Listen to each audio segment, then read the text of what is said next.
What's up, everybody? Welcome into today's episode of Pushing the Pile. Mike Renner, Kyle Long. We are going through offensive and defensive rookie of the year candidates. We're going to draft those. We're just going to basically go through this rookie class, a lot of it, talk about who we think is going to make some of the biggest impact. Obviously, for things like rookie of the year, that tends to be towards the skill positions, but we're going to give some love to offensive linemen as well. A lot of love for the bigs, okay? But unfortunately, it's just us. That's the way of the world, Kyle. We're here to change it. We're going to be trying to change it. But when we go through the draft, I'm just going to tell you right now, I'm not going to draft a single offensive line. Okay. So it's just the way it is. I might put you in a corner, force your hand.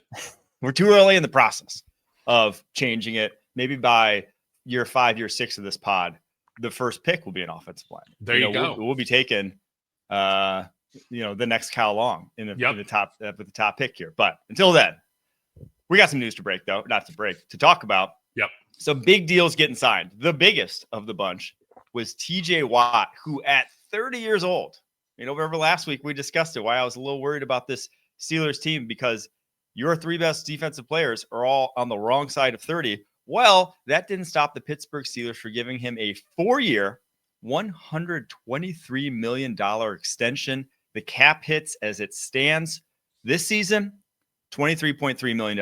Very stomachable. Very easy to take on if you're the Pittsburgh Steelers. I think a big reason why they wanted to get this deal done. Next year, though, $42 million. That's at age 32. Year after that, $42 million. And then at 34 years old, if he stays ageless, TJ Watt will make $46 million. Not make, but the cap hit will be $46 million in 2028. Realistically, it is a 3-year deal, though. That last season kind of very much a team option-ish sort of structure, but he will be on the roster for the next 3 years because it will cost them more to cut him at any point in time than it will to have him on the roster any of those years. So $23 million, $42 million, $42 million over the next 3 seasons. If you look back to JJ, this was kind of when the wheels fell off, right? He ended up retiring at, I believe, at 33 years old was when he hung it up. Had a lot more injuries early on in his career than TJ Watt, but obviously when you get to that age, they just don't heal the same way. So a big risk, but obviously a franchise cornerstone for the Pittsburgh Steelers. First and foremost, TJ Watt, phenomenal football player, goes without saying, second fastest player to reach 100 sacks, I believe, in NFL history. The guy's unbelievable. And if you're a coaching staff, if you're upstairs in one of these buildings, you are dying to pay a guy like TJ Watt $40 million because you can keep that kind of character on your roster. You can keep that kind of leadership, that kind of production. What he does not only in the run game, but the pass game, obviously. We talked about his sack numbers, and he is just that energizer bunny on the defense. And he doesn't miss time. He doesn't miss sacks. And when he missed sacks, it's because he's going for strips and he's looking for the football. Best players I ever played against were the guys who were going after the ball. They're not going after the quarterback. That's what TJ Watt does, create so many extra possessions. Look, $40 million, $42 million. It's the cost of doing business nowadays, baby. This league is growing all the time. I saw the female athletes from the WNBA with their shirts on that said, pay us what we deserve. I feel like if you really paid TJ Watt what he deserves, he'd be making $100 million a year with the money that the NFL brings in. So I'll leave it at that, and I'll say good on the Steelers for getting this done, because you would hate to spit on the end of this career. Really not the end of the career for TJ Watt, because you alluded to his brother being done at this point in time. But keep in mind, TJ went inside and played defensive tackle. He played over the guards, City miles. And sometimes over miles. The center. He had real pothole miles where TJ gets to play that edge, although he plays physically. Yeah, and TJ, the way he plays, I'm not going to call him a finesse edge. That's like obviously disrespectful to say, but like he runs the hoop, man. He's efficient. He runs the hoop. He's not trying to overpower a guy who's 100 pounds more than him. He's trying to out-athlete him. And, obviously in the AFC North, you always have the conversation. Myles Garrett versus TJ Watt. Myles Garrett got $40 million a year. TJ obviously gets a little bit over $40 million a year. So the Pittsburgh Steelers fans get to push their chests out a little with the news of this deal. Obviously, I think we'd both say we'd rather have Garrett, but there's something about TJ Watt and the impact he makes because he makes game-changing plays. Myles Garrett gets pressure on a more consistent basis.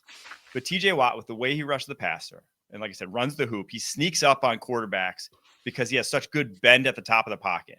A lot of times when you see the defensive end go past you as a quarterback, you're like, okay, good. Once he leaves your line of sight, that's when they step up and kind of tuck into Yes. that pocket. And TJ just lives with his hand right here, swatting Yes. at pecs and necks and everything. his ability to bend and just get right back, even though he's behind you just for a split second. Well, that's why he has 10 forced fumbles the past 2 seasons. And he also, makes picks, makes plays in the screen game. He is just that guy to where a lot of his impact is difficult to quantify. I remember, just as a Packers fan, when Clay Matthews moved from the edge to off-ball linebacker, you just kind of lost that, whatever that was, that 1 or 2 times a game, he was making a play that just no one else on the team would have made. Not a lot of edge rushers around the league just would make. And TJ Watt makes those plays, and those, are difficult to quantify when they happen. So obviously, from a pure number standpoint, if he stays TJ Watt, well worth his deal. It is not even a debate. It's just crazy to see this number out there for a guy at his age. It's just a little unprecedented at this point. CBS Sports football writer Brian DiArdo wrote in an article that he has TJ Watt as number 3 since the year 2000 for Pittsburgh Steelers players. And obviously Paul Malu's on there, Harrison's on there, Roethlisberger's on there. But it makes me think about if TJ Watt is still part of this thing, if they win a Super Bowl down the road here, does that launch him into top 3 all-time Pittsburgh Steeler because of what the Pittsburgh Steelers mean to football and their hard-nosed defensive identity and just how productive a guy like TJ is? He never opens his mouth. He is as blue-collar a football player as they come. And in the Three Rivers City, man, that's what it's all about. They got to just if you're going to build a statue of a player in Pittsburgh, 5 years from now, it's going to be hard to argue not to put TJ Watt on it. And Uncle Terry, obviously, but I'm just talking defense here.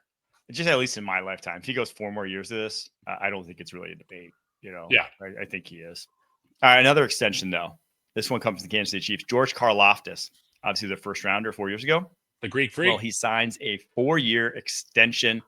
Not quite the 123 that TJ Watt got, but $93 million.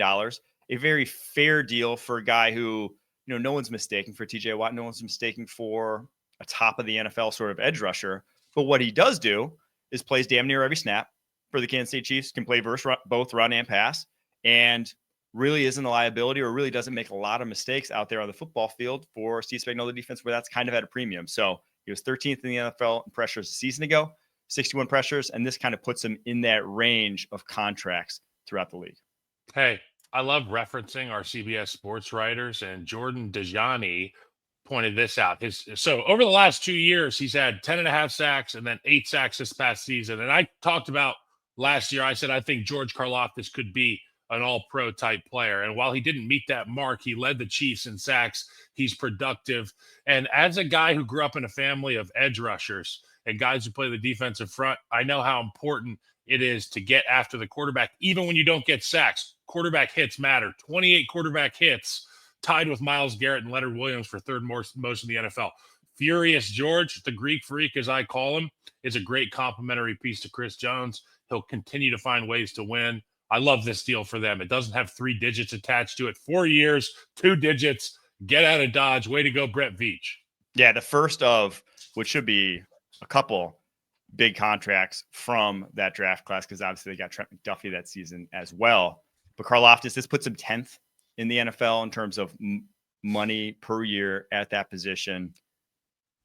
No one's saying he's the 10th best edge rusher, but he is a quality edge rusher and should be realistically productive over the course of that deal because he's still young, should be ascending as a football player. So a deal that had to get done for the Kansas City Chiefs. Last bit of news here before we get to this rookie draft. And we could touch on this as little or as much as we want to, but the NFLPA is officially in shambles. If you're in the news as much as the NFLPA is, you just have every single owner licking their chops about what they're going to do to them in the next negotiations. But now NFL Executive Director Lloyd Howell, NFLPA Executive Director Lloyd Howell, resigns after misappropriations of funds, allegedly going on. Some things going on behind the scenes at the NFLPA, spending company money at strip clubs one of the biggest there. Wet in the Doing beak. some things that, probably shouldn't have been doing. That's not how an NFL man should behave. Yeah, and then Jonathan Jones reports that J.C. Treader, who was high up in the NFLPA as well, a lot of people thought he could be the next president. He resigns as well after numerous, I don't want to call it scandals, but numerous things he's been involved with. Obviously, people pointed to him for burying a lot of this collusion stuff that happened earlier this offseason, the non-disclosure agreement that they signed there. People blamed him for saying that NFL players should fake injuries a year ago, and that actually ended up coming back to bite the NFLPA as well. So he's been in the mix with a lot of this. So a lot of turmoil with the Players Association here. You know, it's funny, and I don't know if this will answer any of your questions or your talking points, but when I was in the league, I always found it interesting that the guys that were required or wanted for leadership positions within each locker room, there's 32 locker rooms, you get an NFLPA representative. Out of 32 rosters, you get one guy that goes and reports to the higher in command. I found more often than not, it's not the guy that it probably should be. And a lot of these people sign up for these roles in order to get a pelt on the wall or, some sort of LinkedIn addition. I don't have a LinkedIn, but have you ever had a LinkedIn? It's like you can put things on there. The more things you do, this feels like a LinkedIn job, because during the season, a lot of these guys that should be in leadership positions are such great leaders that they're not concerned with that. They're concerned with football and they're concerned with their teammates. I think that obviously major change needs to happen, and there needs to be more visibility, and there needs to be obviously dozens less skeletons in the closet than there are currently. I feel bad that it was an offensive lineman that is the one that's being named and involved in this conversation. It sheds a bad light on guys like myself, but at the end of the day, we like to bury our homie's bones as offensive linemen. He can't help himself. And obviously there's a lot of pressure. You're dealing with, one of the largest businesses in the world, the NFL. You can be backed into a corner, I can imagine, in conversation. There's bullying, that kind of thing. And you don't even understand it's going on because these are such sharks. Look, I'm glad that we get 2 new hires here. And I hope that they take that process seriously. And more guys who have averted their gaze from this side of the league pay attention more. Yeah, I remember being privy to some of the calls back in 2020, the last CBA negotiation going on, and just being very underwhelmed with the organizational structure and with the overall leadership and how it was being handled. I don't know if I've told the story on the pod or on any pod. I probably did back then, but I remember Russell Okung asking, this is when the Denver Broncos were getting sold. Russell Okung asked how much each player was going to get from the Broncos getting sold. He was curious. How many Walmart gift cards? He was disappointed to find out that that's not how that they don't just get. That's hilarious. Well, I give Russell credit. Speaking I was going to say that wasn't as far as dumbest questions asked. That wasn't amongst like the top 5. So Russell has made out pretty well. And if you look at Bitcoin recently, Russell's doing really well. We laughed at Odell Beckham. I hope he didn't liquidate his Bitcoin. I hope he kept it. All right, we're going to take a quick break. After that, we're going to get to our Rookie of the Year drafts right after this. Here we go. The 2025 CBS Sports NFL schedule is here. 18 glorious Sundays. He's got his receiver touchdown. Filled with rematches. Oh, the play of the year. And rivalries. Touchdown, Bengals. Plus, plenty of superstar showdowns. And an epic matchup between the Chiefs and Cowboys on Thanksgiving. Clear your Sundays beginning September 7th for the NFL on CBS and Paramount Plus. All right. We're each going to draft 5 potential Offensive Rookie of the Year candidates. Say why we believe that they have a good chance to win. Maybe that we don't. If they're like the 9th, 10th pick, obviously we don't believe in them too much. But we flipped a coin earlier. Proverbial coin. Kyle gets the first pick, and then we snake it from there. Go ahead. I think it's important to understand that when you win these awards, it's because you're part of a unit that's pretty good, a team that's pretty good. They're not going to give the Offensive Rookie of the Year to a guy that's playing in New Orleans this coming year, or one of the teams that's vying for the Arch Manning sweepstakes. One of those teams that's not going to be vying for those sweepstakes is the Las Vegas Raiders. and I'm going to be picking Ashton Genty, the running back. We fell in love with this guy last year. I've been in love with Chip Kelly. Everybody loves Pete Carroll. You know that this team has a solid offensive line. They're getting healthy on the defensive side of the ball. This football team's going to play well defensively. Geno Smith is the veteran presence they need at the quarterback position, and they're going to bleed people out with Ashton Genty. I feel like he gets a ton of touches. In the National Football League, we don't save really nice things. We use them, okay? Ashton Genty is as nice as they come. And I've been on teams with Chip Kelly before, and he wants to suck the blood out of the defense. And you do that with a running game. Ashton Genty's going to put up great numbers behind this offensive line. That's my first pick, Offensive Rookie of the Year. Yeah, he is the favorite currently. Will be for some time. He's at plus 250 right now on that's BetMGM.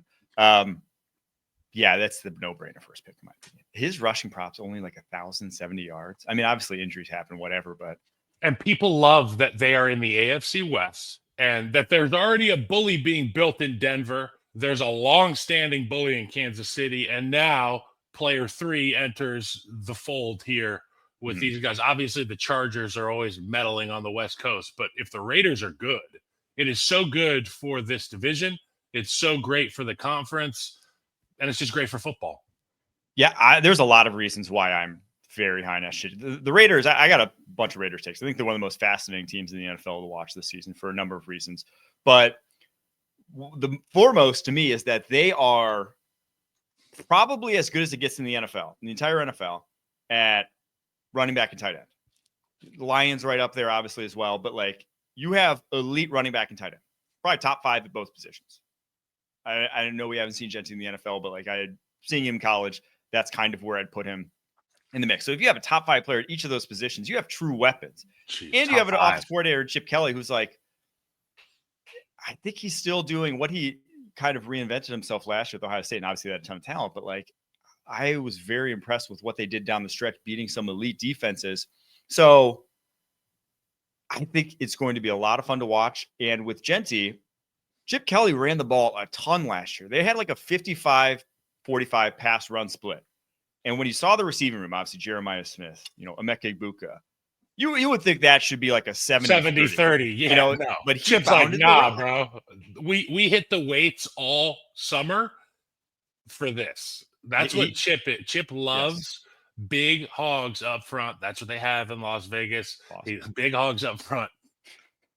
No big hogs in the back, but big hogs up front is what he loves. And he's got that. He's got the 2 tight ends, 2 types of body types. You can do the inline tight end with Mayer. You're going to move your guy, Brock Bowers, all over the football field, present so many tough looks for a defense to cover both pass and run.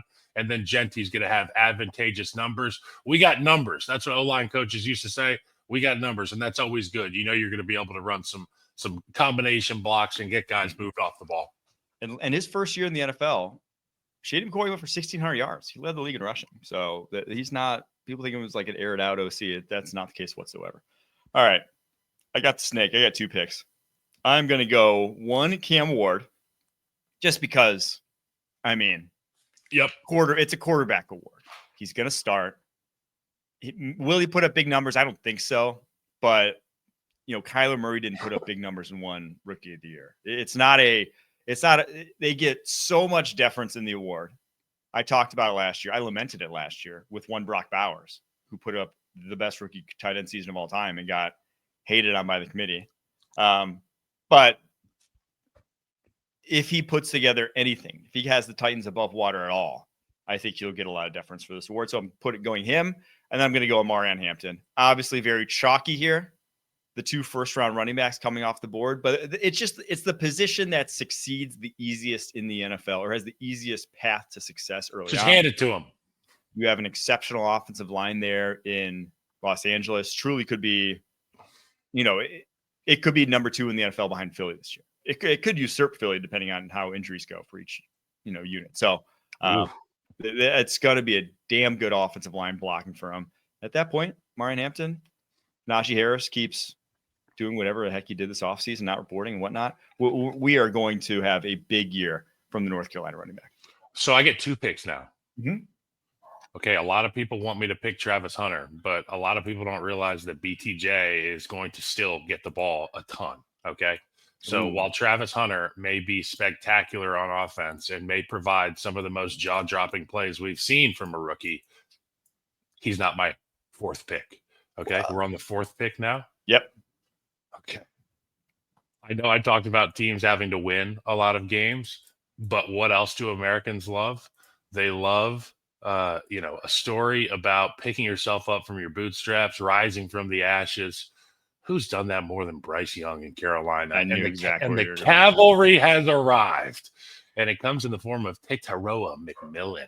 And we heard this offseason, you said there's certain nicknames he doesn't like. And then I saw him at the podium the other day, and he was straight up like, I do not like certain nicknames. These are my name. My mama named me this. You will call me this. I love a man with some initiative, some size, and he's got a quarterback who is going to get him the football. While they may not win the division, they may not be in contention for a Super Bowl spot, I think this young receiver, Tataroa McMillan, will have an awesome year, and America will fall in love with this duo in Carolina. T-Mac plus 1,300 right now. That's the fourth shortest odds, and he's the fourth overall pick here. So good selection. So my next pick. There's a lot of options here, but I think you know what direction I'm going to go, because we've seen some of these tight ends come into the National Football League, and when they have a coordinator and when they have a quarterback and when they've got some semblance of an offensive line, you can just feed these suckers the football time and time again. The Bears invested a ton of draft capital into a young tight end. And we talked about the impact of having a tight end opposite him. Cole Kmet is the inline guy for the Chicago Bears. Colson Loveland will be that Brock Powers type in Ben Johnson's offense. He's going to move all around. He's going to have plenty of opportunities to get the football. I truly think volume is not a concern here with Colson Loveland. That's my next pick in the Offensive Rookie of the Year draft. You should have known, Kyle, in a drafting situation, there's not only that you need to draft good players, but you need to draft for value. And you should have known that there was zero chance I was drafting a Chicago Bear this highly in a rookie draft. So you could have waited. I'm just saying you could have waited and taken. I can't. I'm too in love with him. I'm too in love with him. You made it happen because I was in love with Tyler Warren. Then you made me look. It's that meme. I was walking down the street with Tyler Warren, and then you were like, put in Colston Loveland. And then I was like, see, there's one guy on the Chicago Bears. I think there's one player, and if we're talking like fantasy, that I think that I trust will put up numbers this year. Rome Odunze. Yep. If I were one guy, bet on one guy, Rome Odunze would be the one. After that, I just think there's too many mouths to feed. Is the one thing I worry. Not to say that, Colson Loveland can't have a bomb ass rookie year, that he can't be a stud right out the gate, or that, Luther Burden can't either. It's that after, it's DJ Moore, it's Cole Kmet, it's all Olamide Zaccheaus, all blocking. We're just all getting some chip off the block that is whatever amount of passes Caleb Williams is going to have. So Colson could be great. Oh, man. Don't think he's going to get the numbers to get into the Rookie of the Year conversation. He wasn't even tight end. I made my draft board for this. He wasn't even tight end 1 on my draft board. I think I know who tight end 1 is for you, and I think I might have him in my sleepers. But after how the tight ends have been getting snubbed, we in Rookie of the Year drafts, you're going to have to have an elite situation for me. I'm paying attention to recent history, Mike. You understand? But they don't get Rookie of the Year. They don't win the award. I don't think the tide is turning in favor of the do-it-all tight end. It is. If Ben Johnson sees the vision, I see the vision, damn it. I hope the voters also see the vision. That leaves me with just some easy chalk here. I'm going to take Travis Hunter with this pick. Yep. Now, I think this is more in line. Like, I would have taken Tataroa McMillan over him as well, just because of situation, what he can, the sort of opportunities he'll have. But I think you'll get some deference for Travis Hunter. Not saying it's fair, but if he plays some on defense, and I don't think he's going to play enough on both sides to really factor in to both, sides of the ball in terms of winning the award. But you'll see some voters be like, hey, just because he did both, we're going to give him. Here's how impressive it was at I can't wait to have this We're gonna do argument both. with you at the end of the year. God damn it, dude. This And is we'll- ridiculous. I'm not saying I'd make it. I think it's completely unfair. I think it works in the Heisman, and it should have factored in the Heisman, and he rightfully won that award. But I don't think that factors into offensive or defensive rookie of the year. I just don't. Now it's dumb and semantics, but like it is what it is. But I'm still taking him here at this point just because we're trying to figure out who's going to actually win, even if I wouldn't have voted for him if his numbers are suspect, but he just played both sides. All right, enough of that. My next one, RJ Harvey. Ah, Broncos, second round pick. damn it. On the older side. He's 24 years old. He's a running back hitting the NFL basically in his prime, mid career form at 24 years old. One of the oldest rookies you'll ever see, but obviously had a unique sort of path to get there. He was a quarterback starting off his career, had some big injuries early on. That's why he stays to that age. But my Lord, is this guy perfect for Sean Payton's offense? Can catch the ball out of the backfield. It is a jitterbug with some legit 4.4 speed as well. I watched his tape and I'm just like, yeah, I can see why you drafted him in the second round. Now, obviously, I thought that was rich in this running back class, but he is a damn good running back going behind a damn good offensive line with really not much in the way of competition. You got Audric Estime there who can take some short yardage and maybe goal line carries away from him, but RJ Harvey's going to be a lead dog there. He's going to get every opportunity to get every touch. And because of that, I'm taking him here. And the Peyton family loves RJ Harvey. We've discussed that. Yes. I'm torn here with my next one. Man, oh man, because you're kind of in this make a statement category with your next pick here. And I only get one, correct? No, So you got it's two. not- You got two more, Okay, and then I got so one. I can make one extremely quickly and then move on to the second. I love Emeka Egbuka, but like you said with Colston Loveland, it's going to be an issue of mouse to feed. Yeah, that's a lot of tons of mouse to feed there. I could totally see Jackson Dart coming off the bench for the New York Giants, playing opposite a nightmarish defensive front, suffocating defense. Really, the table will be set for a young quarterback to come in and make a connection with a second-year receiver and a number of guys who are ready and willing for somebody to step in as a leader. Obviously, you're going to get Russell Wilson. Obviously, Jameis Winston is waiting in the wings, but we know the situation with the coaching staff in New York, and we know how short of a leash they're on. The leash gets longer if you can show that the guy you picked at the quarterback position is the guy for the future, or maybe right now. Look, Jackson Dart's my pick here. I'm going to go Jackson Dart. I think you're Jackson Dart's biggest fan. I think you might have be. usurped his mom at this point. It might be the diamond necklace. His mom's like, yeah. Well, what happened was we did a Super Bowl show. For those of you who have not caught up on the Love Fest with Jackson Dart, we did a Super Bowl show in New Orleans, and we picked the next 5-year Super Bowl winners. And obviously, Mike was like, okay, Philly, Buffalo. He was just naming teams. And this was pre-draft. So I just said, Philly, Kansas City, Cincinnati, Jackson Dart. Whatever team Jackson 2030 Dart is just Jackson Dart. Oh, breaking news here. Will Levis is undergoing season-ending shoulder surgery. Oh. It's not April 1st. I know it's not a joke. This sucks for Will Levis. Yeah. Who was looking to reinvent himself after obviously being dethroned or wherever he was sitting. Not sure it was a throne, but he was de-chaired for the new guy. And this is no way to start your renaissance, your revival campaign, undergoing season-ending surgery. But, the silver lining is he gets an opportunity to watch more football, continue to try to learn what it takes to be a solid quarterback in the NFL. Because we saw at times he was his worst enemy. Yeah, I don't think anyone anticipated him playing this season.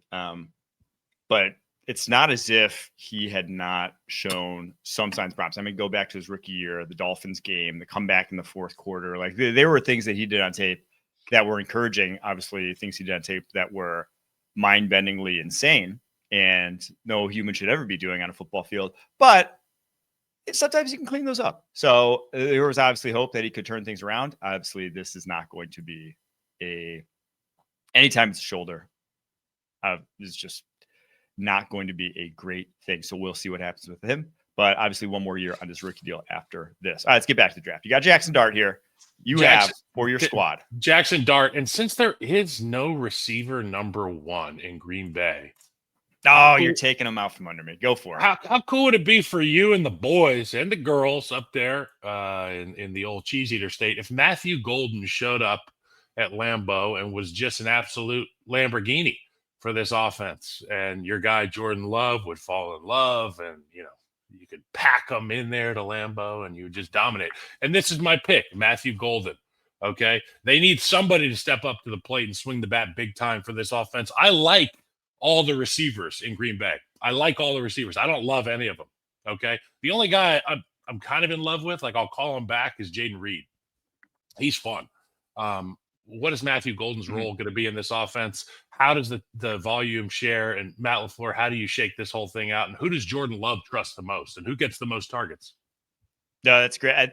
I don't think it's just the offense isn't set up to be like, here's a number 1 guy. It just isn't. And that's why Jaden Reed was a little upset last year. But the goal is to have 3 guys who can be your number 1 guy and then just go from there. So I do think there's a good chance that even if there's not a number 1, and even if Golden's, not getting necessarily featured, him, Jaden Reed, Dontavion Wicks could all be, in the 800 to 1,100 yard range. And depending on who gets more touchdowns and depending on how other guys' seasons go, I think Matthew Golden could very well be in the mix for Rookie of the Year when it's all said and done.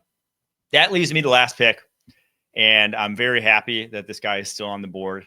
I think he is at minimum my favorite value bet for Offensive Rookie of the Year as it stands right now, because according to Betchy MGM, he is plus 10,000, which is blowing my mind. It's Dylan Sampson, the 4th round pick for the Cleveland Browns out of Tennessee. I love this guy's tape. I know a lot of people did.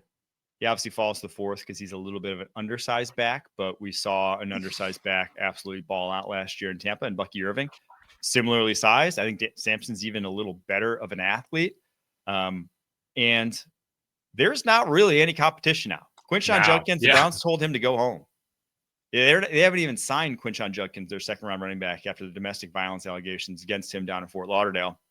So I don't think Judkins is going to be a big factor for the Browns this season. I just don't. I mean, they don't have to push the envelope on that whatsoever right out the gate here. So because of that, it's him. It's Jerome Ford.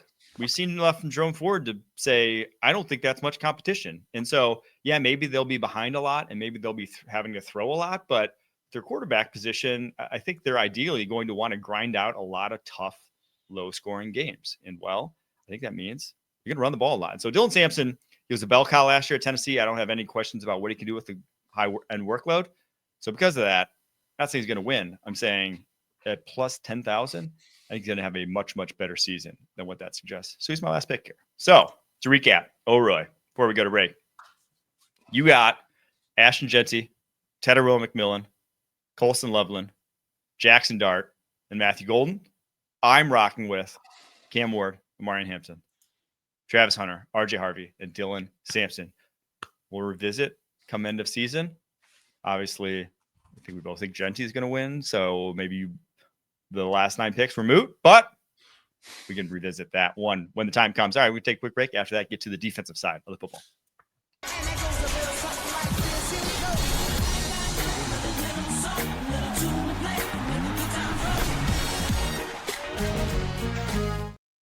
Give me Abdul Carter. No explanation necessary. He's at plus 250 right now. The same length of odds as Ashton Jeanty is to win Offensive Rookie of the Year for good reason. You watched tape last year at Penn State. The guy's a freak. And that was his first year rushing the passer off the edge. I think with that defense too, he's a guy that, kind of like we said with TJ Watt, he can get to the top of the pocket. He will find sacks. He's athletic enough, like Micah Parsons was early on in his career, where if Dexter Lawrence can push a quarterback outside the pocket, Abdul Carr is going to track you down. He has no problem finding quarterbacks in space. And because of that, I think he puts up big numbers right out the gate. And I think the odds are correct. Like, I think he has as good a chance as Jeanty does to win Defensive Rookie of the Year. That's just how far ahead of the field I see him right now. I'm going to go with Travis Hunter.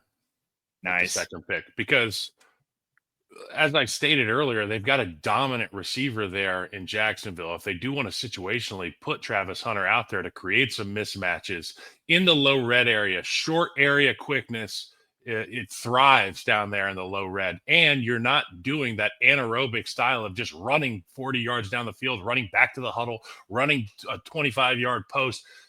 He's not going to be asked to do that.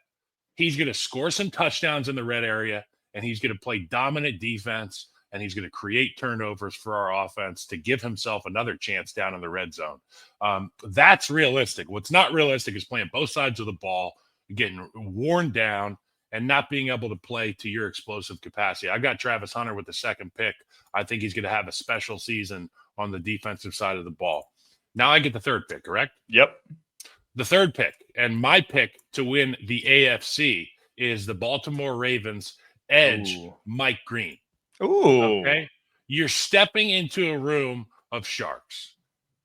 You better become a shark. And I wholeheartedly believe that Mike Green will benefit from being in that room with that attacking secondary, with the ferocious second level of the defense. And I think he's going to be a big part of the identity of that front seven in Baltimore. I think they make a run this year, and it's going to be one at the line of scrimmage, both sides of the ball. Green, if I were stacking up this last year's edge class, he was probably the second most NFL ready edge rusher after Abdul Carter, who we just touched on. And he goes to a great spot because I don't think he does much more than third downs and basically the times where you just pin your ears back. And I think in those situations, they're going to score be extremely points. effective. He's going to have opportunities to rush the passer.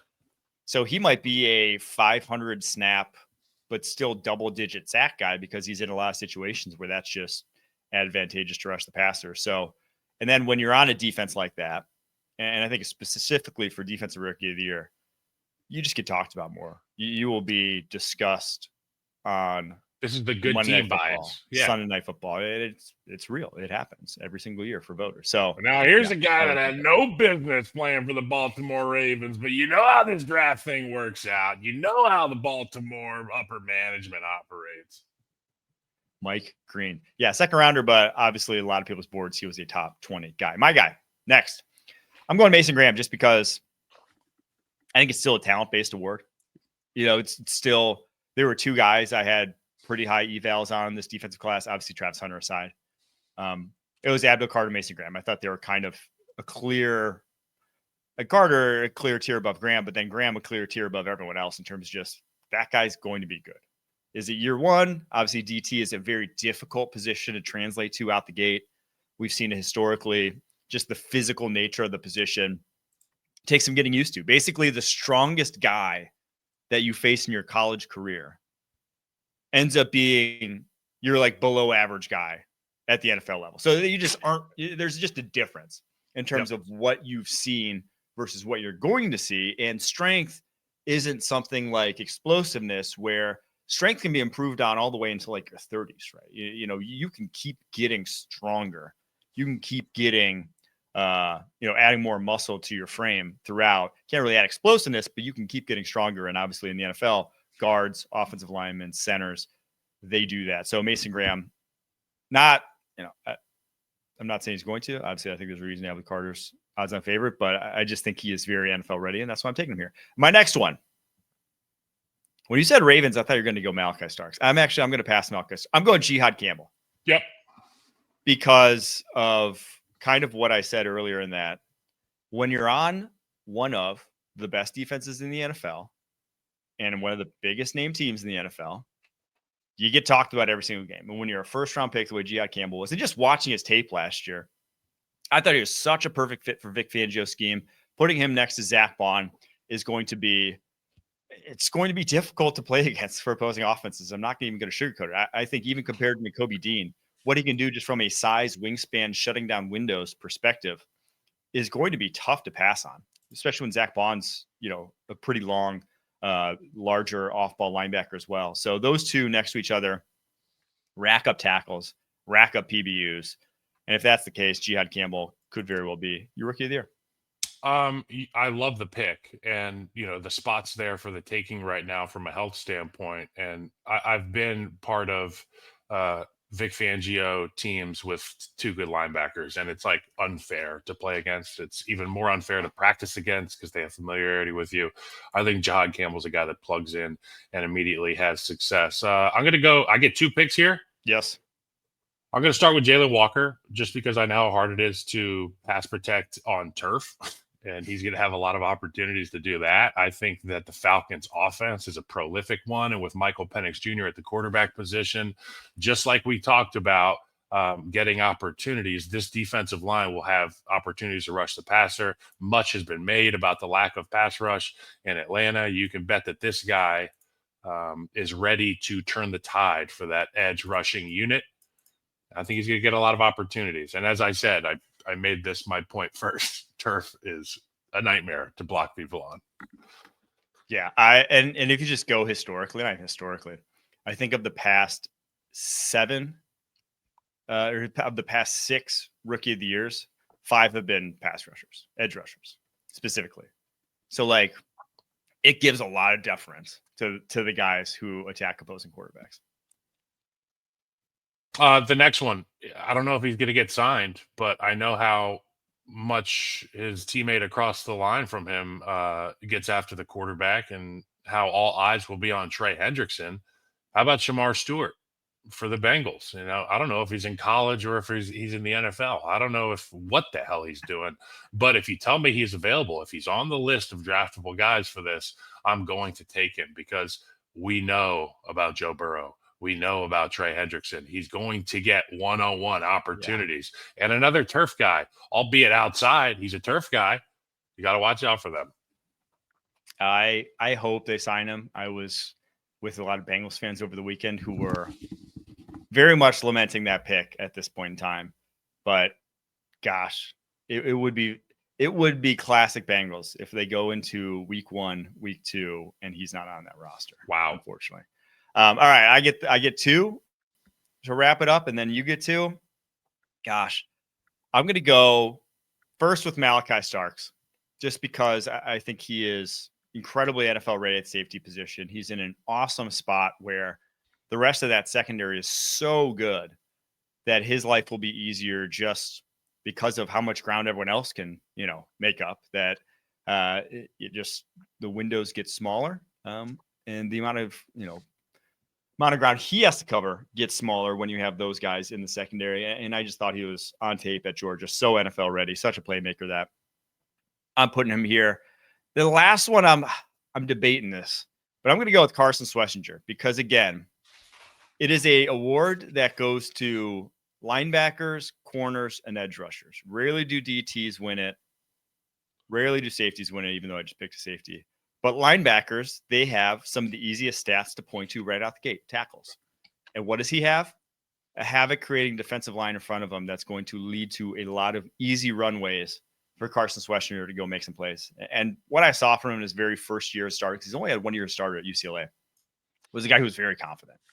To be as confident as he was that early on in his starting career in college, I expect to translate better than some of the highly talented linebackers we've seen in years past who maybe didn't have that to their game. So Carson Schlesinger, my last Hail Mary here in the Defensive Rookie of the Year draft. So those are all your picks, and I get 2 picks here. Yep. Okay, I firmly agree with you about linebackers having something easy to point to statistically. I mean, that's the issue with O linemen. You don't really have you can't really judge people on stats on the O line. Correct. But linebackers, you can do that. For the next pick, we talked about This is the last pick. My next pick, the last pick. Okay, there's plenty of guys I would love to pick here. I'd love to pick Jahdae Barron. I think he's a beast, and obviously you go into that room and it's awesome. But I'm not going to pick Jahdae Barron. I'm going to pick another edge rusher, Donovan Eziraku. Okay, playing opposite Micah Parsons, and you bring in a big receiver like Pickens. You're going to have points scored on offense. Dak Prescott always does that. Look, this guy gets after the quarterback. He wins a lot. He's got to figure out some of Micah Parsons' special sauce, and when he does that, we're going to be talking about that as one of those units that you just fear as an offensive line because they're attacking us from everywhere, sir. We don't know what to do, sir, type shit. That's what it's going to be in New York Giants defensive front, and the Cowboys can create that a little bit with these two edge rushers. Yeah, Ezraku also amongst the edge class, like he has moves. Some of these guys that were drafted ahead of him, like say a James Pierce, like say a Michael Williams, even a Shamar Stewart, they got by as athletes. They didn't get by as technicians. Ezraku has that to his game already. So I think that'll bode well for his transition in the NFL, and then also playing on the defensive line obviously bodes well for a lot of guys' transition. So to recap, Kyle has Travis Hunter, Mike Green, Jalen Walker, Shamar Stewart, Donovan Ezraku. I have Abdul Carter, Mason Graham, Jihad Campbell, Malachi Starks, and Carson Schwarzenegger. Jihad Campbell, excuse me. I don't want to put a jihad on him. All right. We're going to take a quick break. After that, we're going to get to our sleepers, impact sleepers down the draft board in the NFL draft. Coming up right after this. Critics agree Landman is a hit. We roll the dice one last time. Men die. Oil companies don't.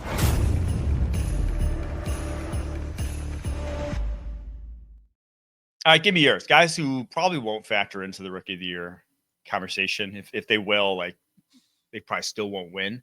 But guys who you're looking at to still have a big season, maybe bigger than people are predicting at the moment. Three guys that are going to have really big roles. Harold Fannin Jr. Okay.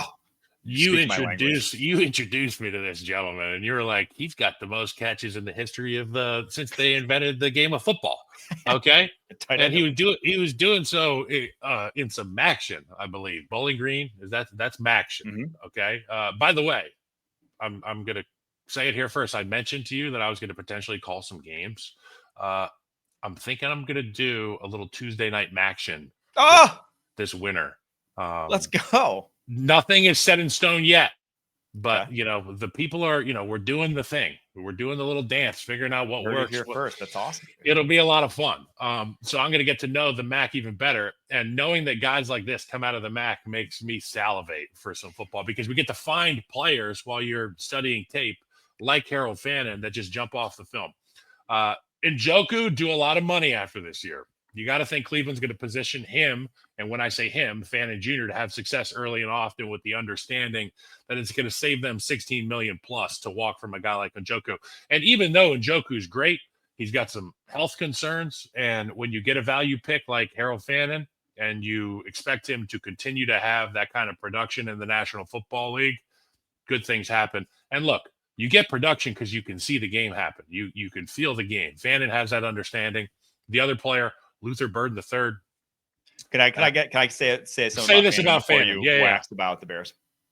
I think he went to an awesome situation, because I always saw Fannin the way the Ravens use Isaiah Likely. I think he is the type of tight end that bridges the gap between tight end and slot receiver. That he can block on the move. He's not a true inline guy. If you're a one tight end offense who needs him to block a defensive end, it's just like a sprint rollout type protections he could do, like Kelsey type blocking. Yes, he is fantastic at that. Coming across split zone, he comes across formation, chops a defensive end, you're golden. He can do that. But if you ignore him, as your second tight end in an offense, a lot of times, when you're in 12 personnel, play action passes, things of that nature, that, it's confusing when a guy is leaking out from, a double wide position. When two guys are leaking out, it can lead to some assignment confusion. And he's a guy that can take advantage of those mismatches, take advantage of if he gets leverage mismatches. And he goes to a place where they're going to use a ton of two tight ends. Like, that's been their bread and butter in Cleveland, is a lot of 12 personnel. So I'm very excited to see, obviously, a good year is still probably like 500-600 yards for him. But I think that's well within reach, given what we saw on tape. Second guy, Luther Burden III. Have to think the Bears will utilize 12 personnel, both their tight ends. We talked about this being more than competent options. But if Luther Burden III shows the staff early and often, he's reliable. He knows his assignment. He knows his alignment. He knows his adjustment. Those are the things you have to check in order to get on the field. I think he's going to give Caleb, a lot of options outside of those star-studded names, DJ Moore, Rome Odunze. And then the last guy for me is Emeka Ibuka. I know that these guys are higher on the draft board, but look, he's stepping into a room with greatness. He's going to benefit from that. Baker Mayfield will get him the football in advantageous situations. He's not afraid to let it rip. I feel like this guy's going to have a great year for them. Maybe not rookie of the year because of the volume numbers in Tampa, but he's going to have a really solid showing. Yeah, and Chris Godwin, I mean, that was a pretty serious injury he had last season. That was, one of those that you don't show the replay of because they look so bad. So no telling how effective he'll be right out the gate coming back from that. And obviously that's, I think, a big reason why they were comfortable drafting Ibuka where they did. My sleepers, 3 guys. And if you follow my draft content, probably not too surprised by any of them. But the first one, Ja'Cory Krosky-Merritt. We discussed this on the running back room episode. If you haven't seen it, go back and watch it.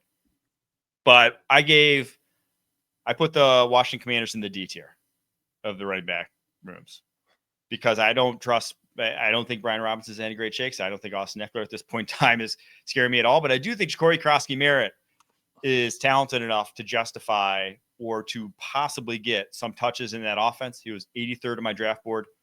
Big reason why he fell to the 7th round was he just didn't play this past season. He played 1 game.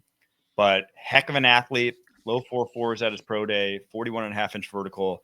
Guy has great feet. I think he is a super talented runner. Just we did not get to see it. So he falls to the 7th round, but in a weak running back room, I think he has a chance to make an impact there. Braden Swinson, the LSU edge rusher, who is a 5th rounder, pick 146 for the New England Patriots. He was 35th on my draft board. I love this guy's tape. Now, there was some character reports on him coming out of LSU. I think it was a big factor of why he didn't even start until he was a 5th year there at LSU. But he had 60 pressures to lead the SEC this past season. Talk about guys like Mikael Williams coming out of the SEC, Shamar Stewart coming out of the SEC, Jalen Walker coming out of the SEC.